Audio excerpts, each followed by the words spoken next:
Hello, and good afternoon, everyone. This is DJ. Alright, so today I'm doing a class kind of on humility, because I was humbled the other day. There's a Jazz and Warriors game, and if you notice, I'm wearing dubwear for when they won their first championship in a long time. But the Warriors went in to play the Jazz on the Jazz's home court and beat them pretty good. Actually, not pretty good. It was a really close game. But the Warriors still are underpersoned. They don't have Clay yet, and they still came in and did a fantastic job. So, I figured today I'll do a class on something that you may know or not know a whole lot about, but on the history of the Warriors. Kind of where they came from, because they didn't start out here in the Bay Area. No, they're from a different town altogether, and had some great teams along the way. But kind of how they built everything up and got to where they are now, and then where they're going. I can't do this 100%. I gotta represent my Jazz. I'm sorry. I do like the Warriors a lot. They're definitely my second favorite team, but I gotta love my Jazz. More I'm a sports fan than anything else. so here we go. So the history of the Warriors. Now the Warriors. I'll read the beginning of it, and then I'll go over what I know, because I do know some of it. I mean, I'm not old enough to know tons. But right now, of course, they're an American basketball team, and they're based here they're a U.S. basketball team, based here in the Bay Area. And right now, San Francisco.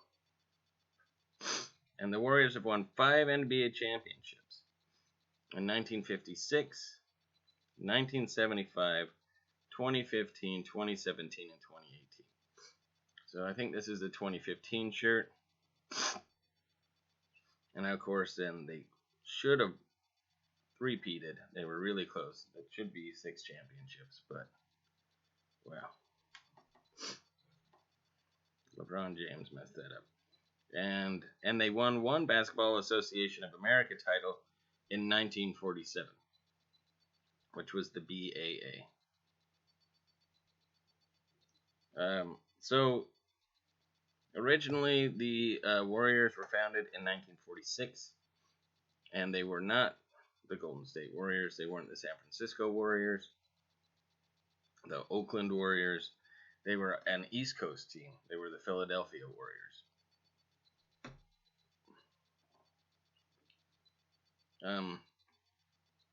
One of the original members of the BAA, which we talked about, the team won the league's first championship behind the play of a future Hall of Famer Joe Fulks.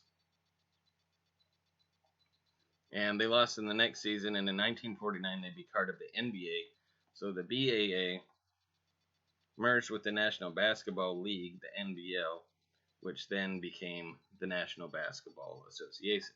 So this is how we have the NBA as it is now. Then, of course, later on there was a switch, which is more Jazz history than Warriors history, so I won't get into it. But there was also the ABA, the American Basketball Association, which lots of great players came out of. Actually, a Warriors player played for the ABA as well. The Warriors finished higher than 4th place in their division just once in the first 6 years in the new league. So they weren't very good at first. But in 1955 and 56, the Warriors, led by forward Paul Arizin and center Neil Johnston, posted the best record in the league and captured their first NBA title. And then in 1959, they acquired a local, somebody who was a Philadelphia native, Wilt Chamberlain, or Wilt the Stilt, considered one of the best basketball players that ever played the game. The only person to ever score 100 points in a game, And so, that's impressive. But what's more impressive, there's one season where he averaged. Now, most players nowadays, like when it comes to rebounds in one game, if you get 20 rebounds in a game, that's fantastic. In a game. He used to average, and then right now, if you average like 30 points a game, 35 points a game, even 35 is like really good now.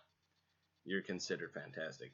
Now, Wilt Chamberlain used to average, for one season, he averaged 50 points per game and 25 rebounds per game. That's every single game. The guy was amazing. And so the Warriors got him, like I said, considered possibly the best center that ever played of all time. Except for Bill Russell, who had 6 rings as opposed to Wilt. But they played different styles. One was team basketball. One was really Wilt's the one who brought it up to like, how do I not make myself shine, but become a focal point of a team. So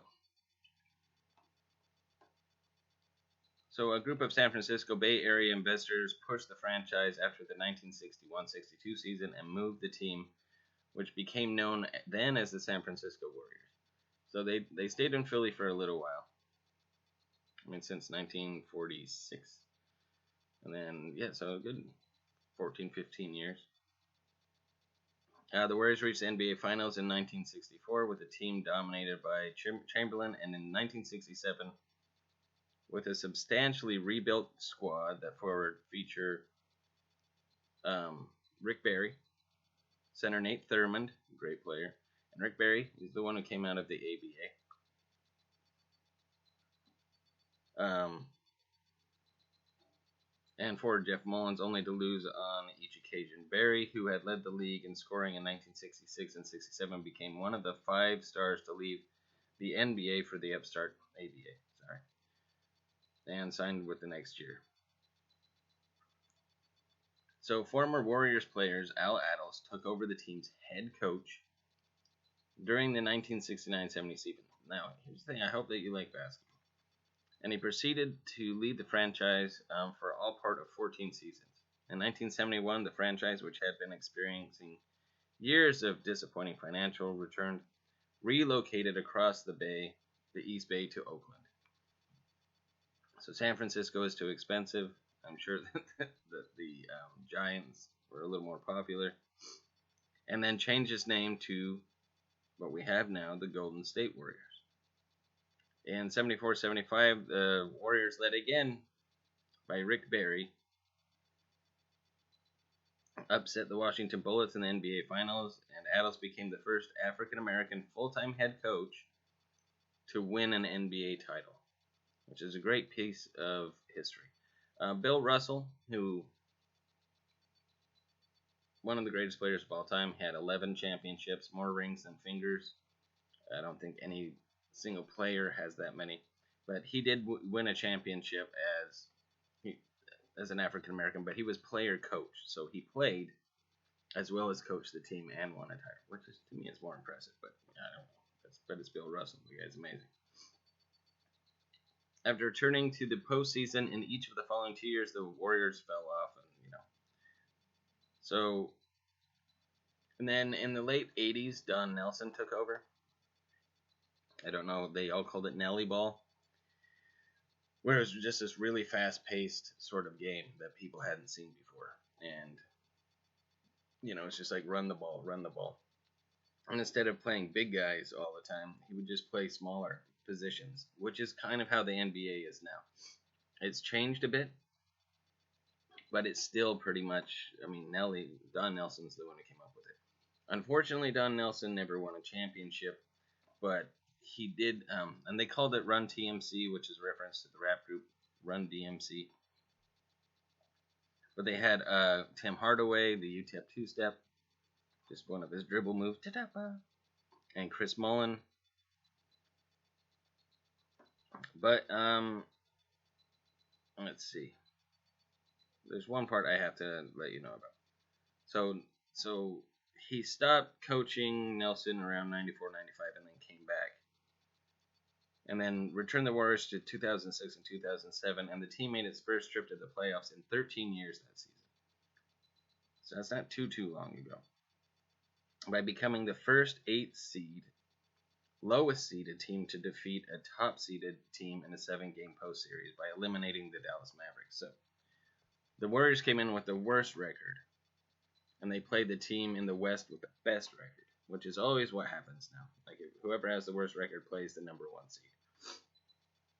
First time ever that an 8th seed knocks off the number 1 seed. I remember that season really well because I loved watching it. Nelly Ball was crazy, and to watch them beat the Dallas Mavericks with Dirk Nowitzki, there was all sorts of great players on that team, and they were supposed to go to the championship. And the Warriors are like, nope. But then who did the Warriors face in the second round?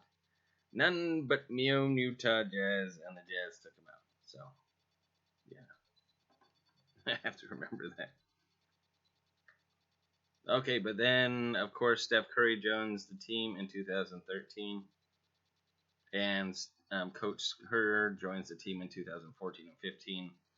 And, of course, we have Clay, Draymond. We had Kevin Durant for a while, and just became an incredible team. So this is my humble thing. It's a big shout out to the Warriors. They're a great team. They're still the best team in the league.